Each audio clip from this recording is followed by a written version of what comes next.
good afternoon, good evening, Fabulites. I have some questions for you, but not about the opening and the closing because I watched it, Rebel, just on regular TV this week, so I didn't stop and all of that like I usually do to take notes.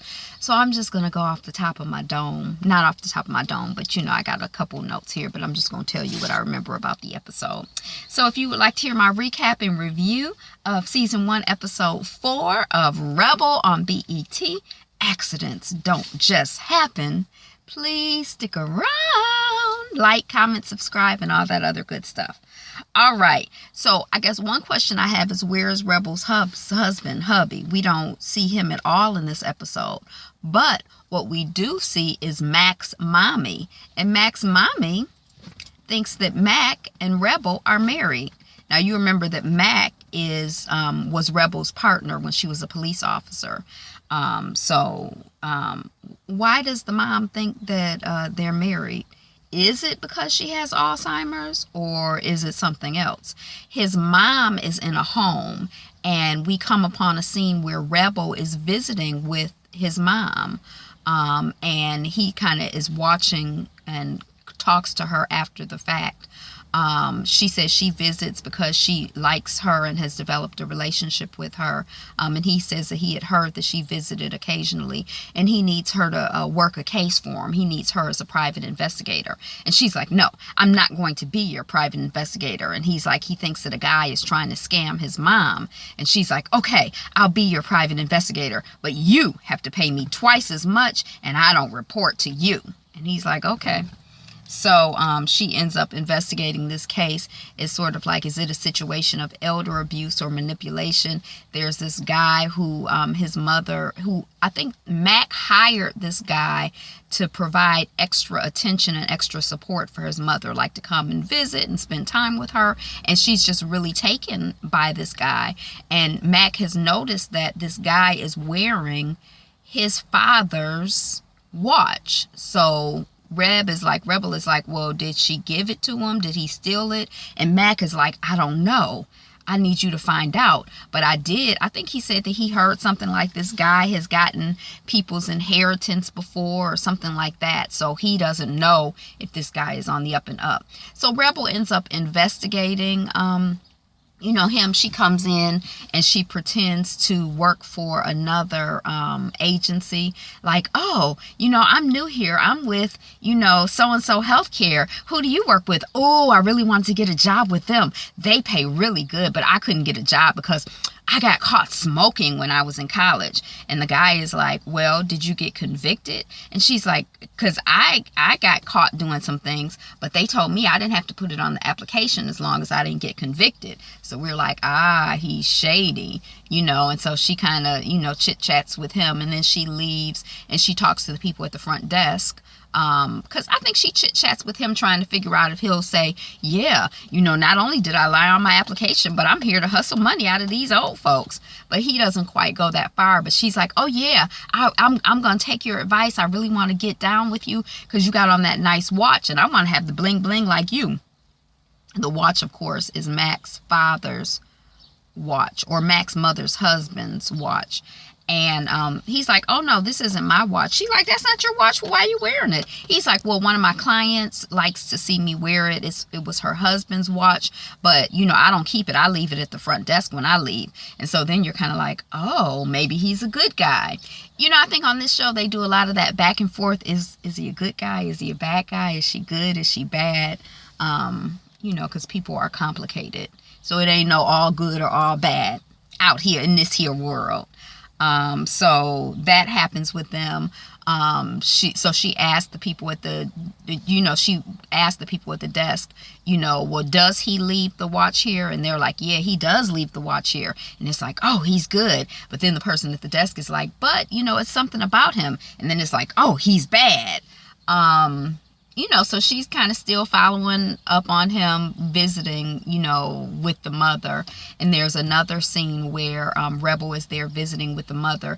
And while she has one eye and all of her energy on charming and interacting with Mac's mother, she's got her eye on the front desk as well. So she sees this potential scammer coming in, and she perfectly times her exit, but not before she gives Mac's mother a brooch, just a little gift. And the brooch is actually a recording device. I guess it's a audio recording device. So she sneaks away and she's listening when the potential scammer comes in, and the potential scammer is like, "You know what today is, Miss Mac's mother?" And she's like, "Yes, I do." And he wheels her off into a room and closes the door. And then Rebel is listening to the recording. I couldn't quite hear what they said. It sounded like she's like, "Ooh, ah," or something like that. I don't know. But it was not clear to me that something was going on. I would have had to listen longer. And Rebel was like, "Oh, hell no." And she busts into the room, and Mac's mama has a boyfriend. So the guy is not having sex with her or whatever. He just says, that he's facilitating. He's not exactly a pimp. He's like a matchmaker. He's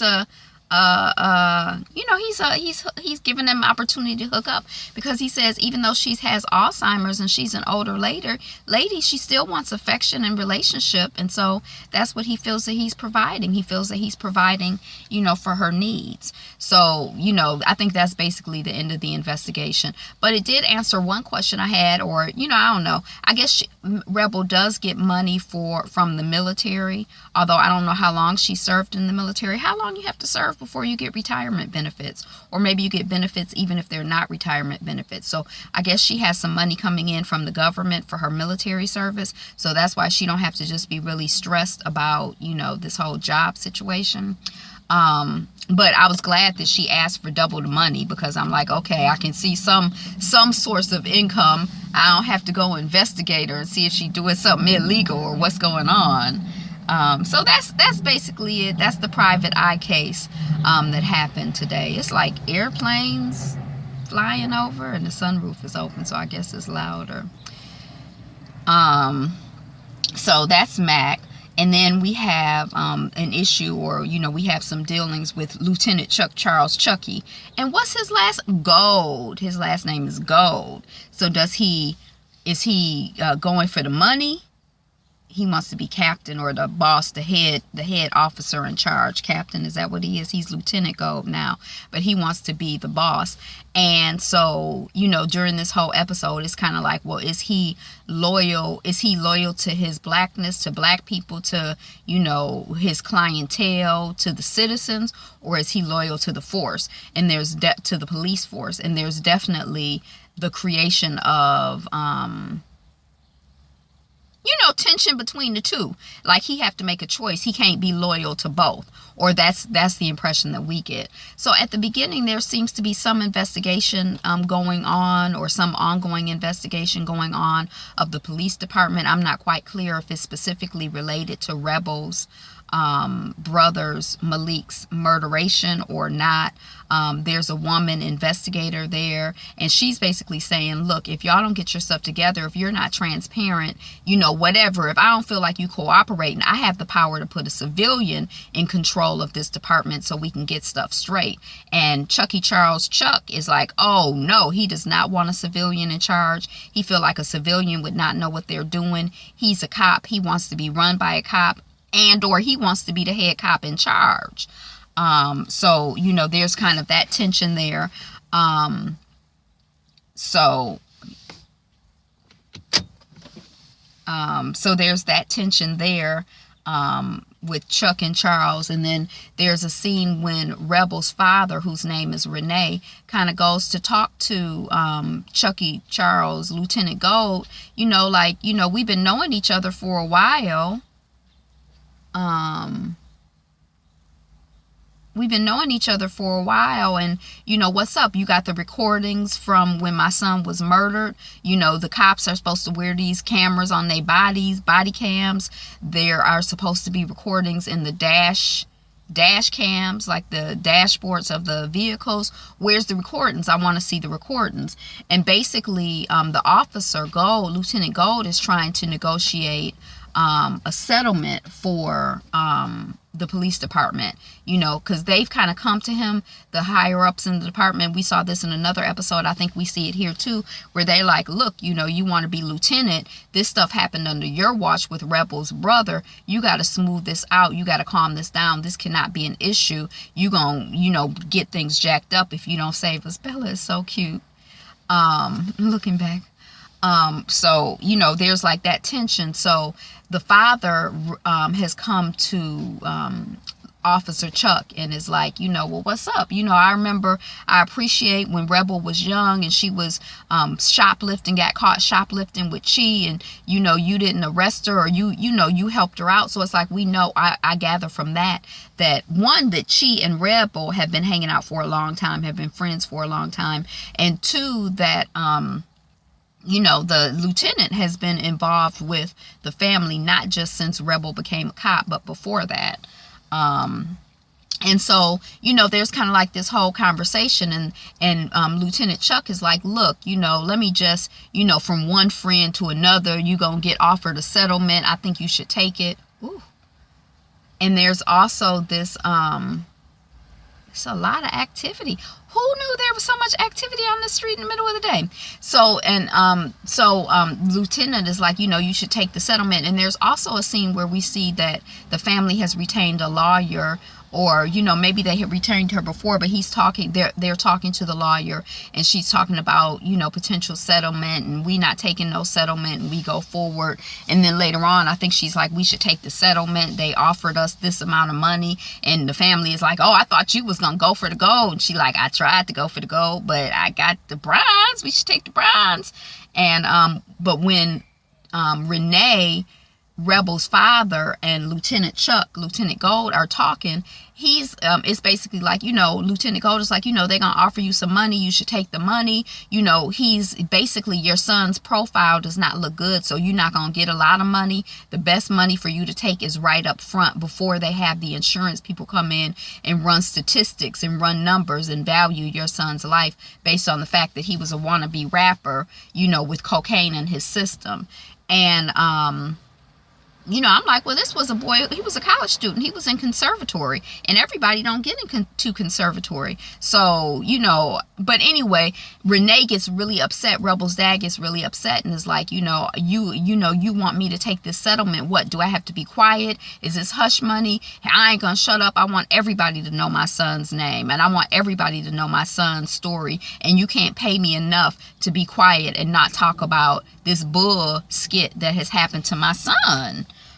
So that's a big part. And the dad is drinking. Like, we see him, a couple times, like he goes into the police station at one point and he's talking to Chuck. He like, you got those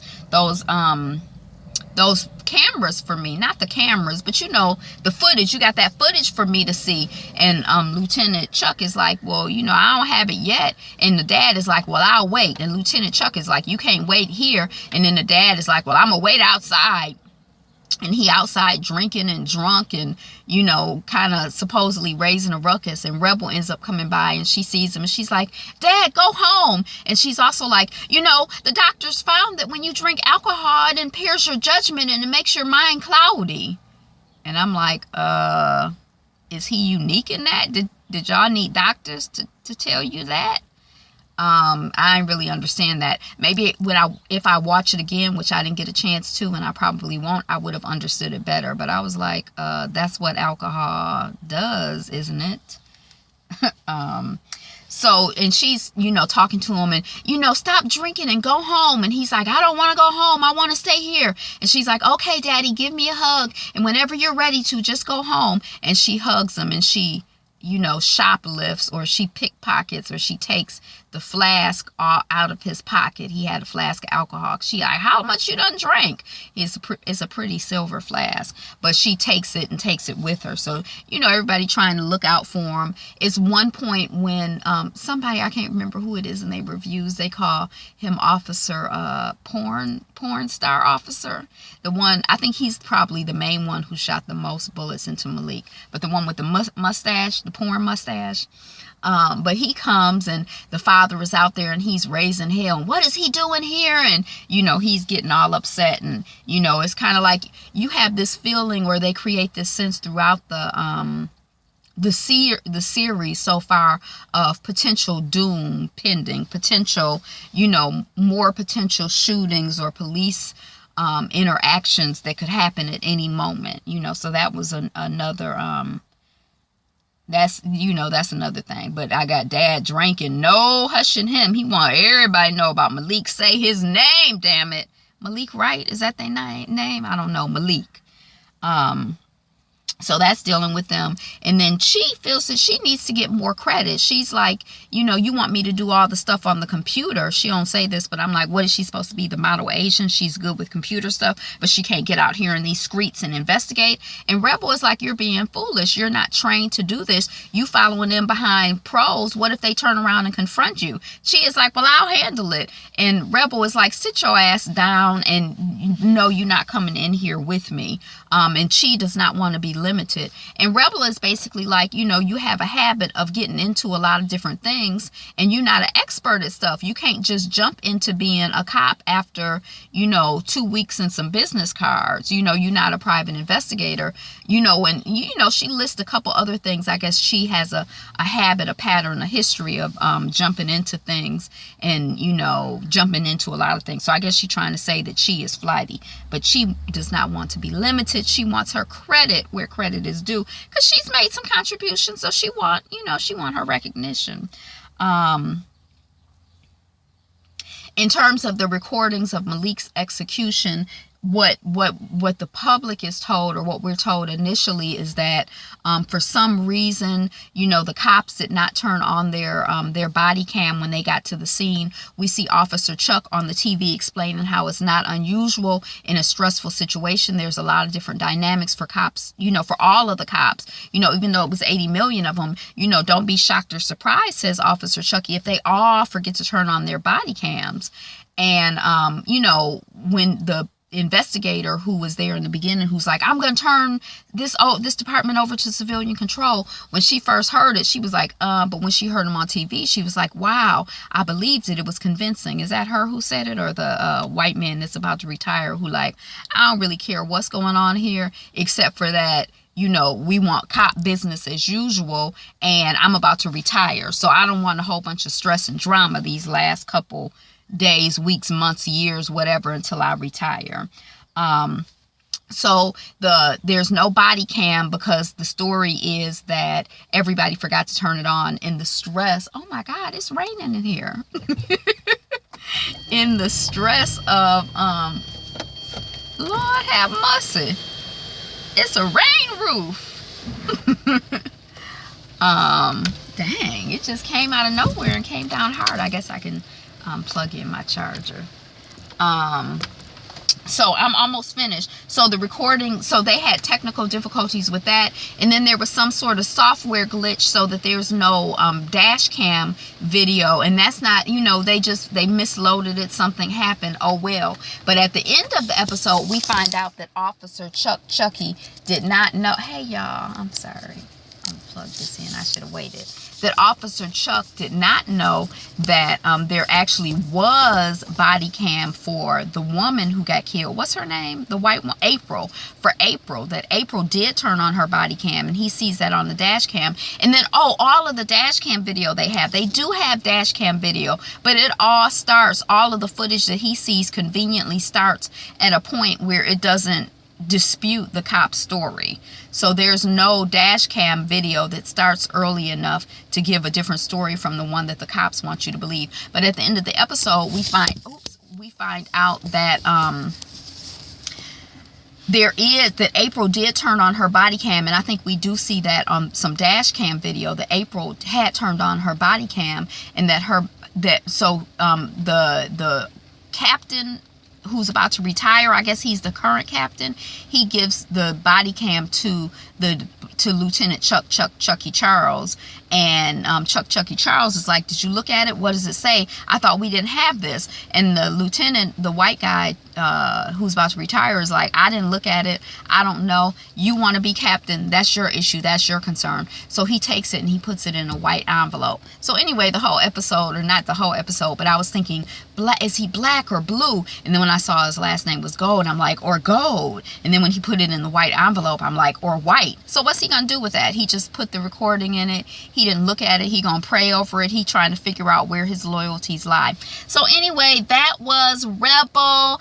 Thanks for watching, commenting, subscribing. Are you still with the series? I heard, yeah, I'm still with it. I mean, it's cool. I don't know if I would still, I don't know how, I'm you know, it's some stuff that I like about it. Like, she has some cute, her hair and some cute poofs. And then there was one scene, oh, I forgot to talk about Texas. So she did